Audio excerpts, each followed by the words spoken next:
Hey guys, it's Heather here, and today I'm going to be bringing you something completely different from my channel, something I've never done before. I'm going to be showing you a new game. Now, I've played a lot of other games. I'm always trying new games, but never has there been a game that I have got into the way I've gotten into this, the way I got into Clash of Clans, that I thought was worthy enough to put onto my channel. And that is Clash Royale. Now, I know a lot of you guys are here in the US, can't officially get it yet, but yes, you can, and I recommend go get it because that's what I did. I was figuring, if I'm gonna get into this game and I'm gonna like it, I need to get going on it because there's people who are already a few months ahead. I don't use a lot of gems. I haven't used any gems at all in Clash Royale, and I probably really won't. I don't know. I better take that back. I may use gems, who cares, right? The gemmers are the ones who contribute to the development of the game. So get on you, gemmers. So it's like, yeah, I need to get going on this if this is going to be a game I'm going to play. Otherwise, I'm going to be months and months behind people who are in this soft launch. And I would be completely shocked if this game doesn't go into full-blown production. So just Google it. Easy. You can figure out how to get it. We've started up our clan, the kingdom. The search is really bad on Clash Royale right now. So if you search for the kingdom, even though we're the only clan there, it's really hard to find. There's like 33 people in it right now. Yeah, so if you want to come join us, and then we'll continue to open up other clans. So yeah, let's get into it. This is my second time through the tutorial, and I didn't watch any videos before I started playing. I knew this was coming out, and I like to play a game and give it my true first impression by just playing it and figuring things out myself and not having any outside influence. But I'm not, I'm not saying that that's a bad thing, because hopefully you're gonna watch this video and it's gonna entice you to go download it and come play with me. So Clash Royale is using a lot of the things that we're used to in Clash of Clans and bringing them into this 1 versus 1 deck building game. It's pretty cool. So you start out, if you know Clash of Clans, you already know a lot about the characters and what they can do for you. Like, giants are gonna have a lot of hit points, and they're just gonna ignore any of the other person's troops that are attacking you. They're just gonna go right for the building. You also know that there's troops like archers and minions, and they have lower hit points. So you already kind of know the dynamics. You don't really have to study the deck, but there are a lot of new characters as well. So as you're playing Clash Royale, it's a 3-minute match, and you have your deck of 8 cards, and you're going against another player with their deck of 8 cards that they've built. And those cards come up randomly, so you're not quite sure what you're going to get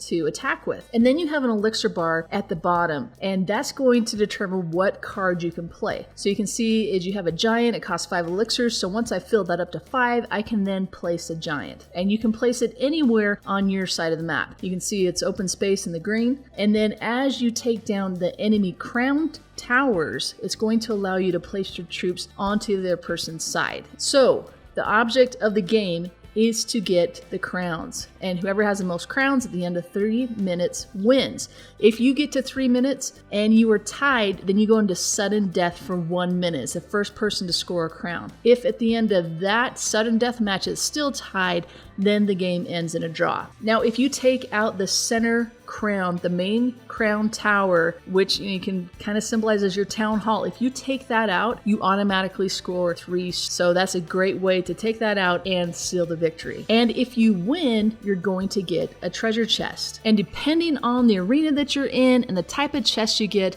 that's going to determine how many cards you get and what type of card they're going to be, and also the characters that you can get. So as you're in higher arenas, you have the chance of getting the cards that are available for those higher arenas, plus the cards that are available to the arenas down below. To advance to the next arena, you have to do that by trophies, and you get trophies by winning the victories. As you lose your trophies. So very similar to Clash of Clans, really easy to pick up, just it makes sense. Now, there are some things that are really cool about this game that are completely different from Clash of Clans. For one, you can't be attacked when you're offline. Nobody can come and attack you and take your trophies away. You can't lose loot. Nobody can take your cards. So that's pretty cool. Some pretty cool things that are kind of frustrating to play Clash of Clans sometimes. If you don't play for a while and you come on and all your loot's gone and all your trophies are gone. Yep, none of that. You actually have to play in order to lose or to gain. Now, something else that's really cool, they have a lot of these features built into the game that people have been asking for a long time. if you're following Clash of Clans on Facebook or Twitter. So if you read the comments, there are things that people ask for. So one of those is every 4 hours, you get a free chest. You don't have to do anything. You just get that free chest and you open it. And you can have up to 2 of those at a time. So if you haven't collected one of those free chests for 8 hours, then it stalls. So you want to log on every 8 hours and get those free chests collected. Another cool thing is the crown chest. So every 24 hours, once a day, you can get a crown chest. And that becomes open every 24 hours. And then you have to get 10 crowns in battles. And once you have those 10 crowns, then it opens up that crown chest, which has a lot of awesome cards. Now let's backtrack a little bit and talk about these cards, because that was one thing that didn't quite make sense to me at the beginning. With the cards, the first time you get a card, so the first time that you get a baby dragon card or a witch card, you now have unlocked that and you can use that card at a level 1. And as you collect duplicates of that card, so if I then get another baby dragon card and I have 2, then that allows me to open up the level 2 baby dragon. And as you go up in levels and I need to open level 3, it's going to take more and more cards to be able to open up the higher levels of those cards. And as you open them, you can see how the different values increase, their hit points, their attack power,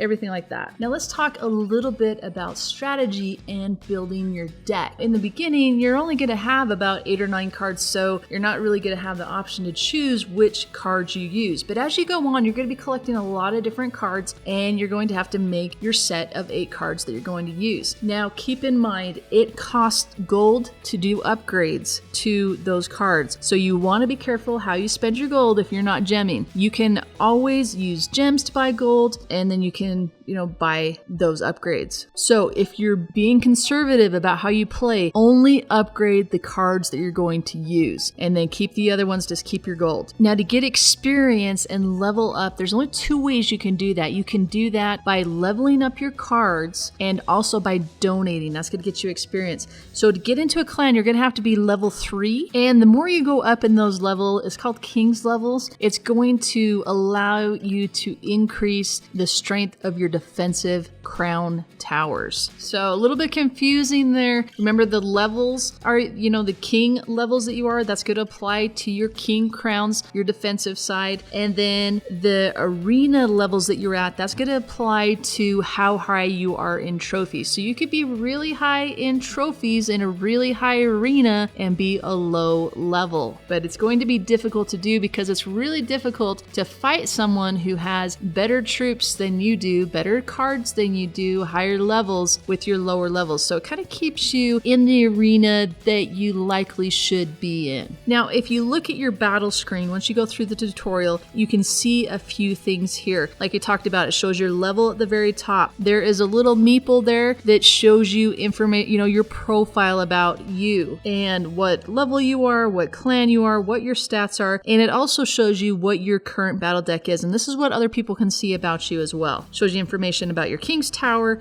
and those arena towers. Also on the screen, you can see your trophies. You can do your settings.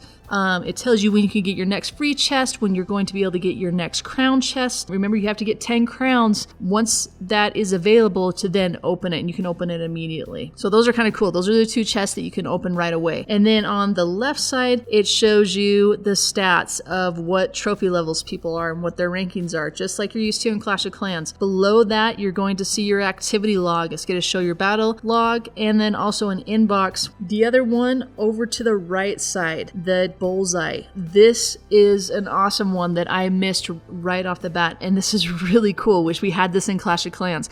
This is a training match where you can go test out a new deck. You can play this anytime. It doesn't cost any gold. You don't get any treasure chests from it, but this is a great place to go and test it out. Yes, you're playing against an AI, but they're going to be using troops that are comparable to the troops that you're bringing into the battle too. So this is, if you just want to play and you don't want to spend any gold, this is a great way to go hone your skills and try out different combinations and see how your cards can work together. So highly recommend using that training. And then down below it, it's going to show your achievements just in Clash of Clans. So there's different things for you to achieve. And as you get those, then you can get gems and experience. So sorry, there's a third way to get experience too. So now as you go down, you see there are 4 chest slots, and each chest take a different amount of time to open depending on how good they are. So you can have chests that take 3 hours, 8 hours, or 12 hours. So you always want to make sure that you have chests available that you can start unlocking, and you have one that's in progress. So now as we go across the bottom, you're going to see the shop. Now be sure to check the shop every day because they'll have cards there. They'll have commons, rares, and epic cards that you can just buy. I highly recommend getting those common cards that are only 3, 4, 5 gems. Get 3 cards in a day for just a few, not gems, sorry,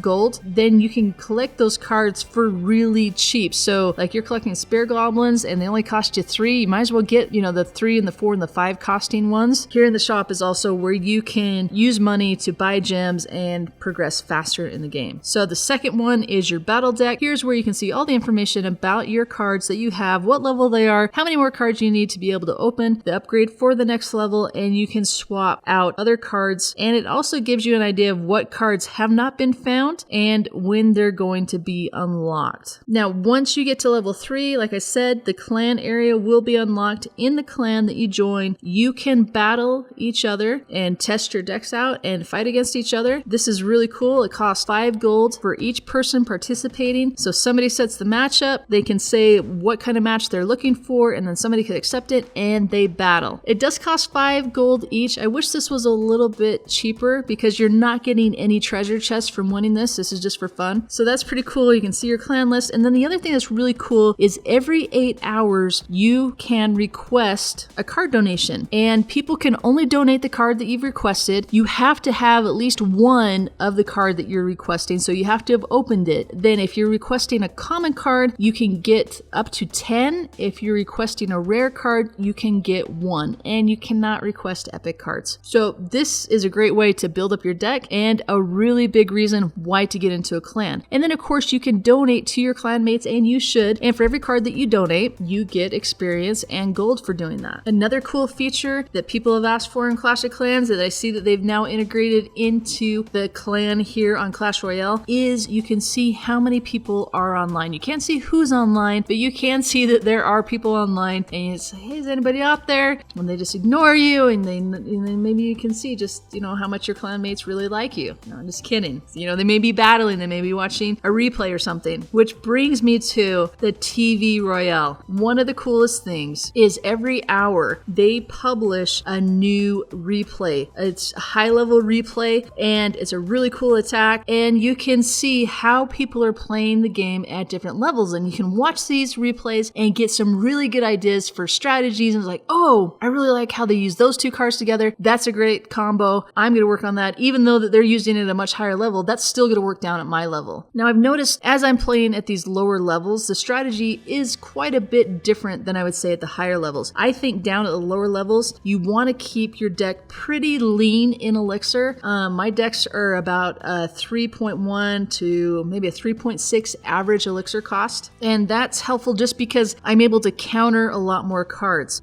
Hey guys, that's gonna wrap it up for me. I don't want this video to go on too long. Just wanted to be a basic tutorial, get you excited about the game, hopefully get you downloading it, coming and playing with me. I'm really excited about it. I'm interested in your feedback and what you think of the game. If you're playing it, what you like about it, what clan you're in, let me know. Leave a comment below. Be sure to subscribe to me here on YouTube. I'll be doing Clash of Clans videos mainly, but I'll be throwing in some Clash Royale videos as well. And I'll catch you next time.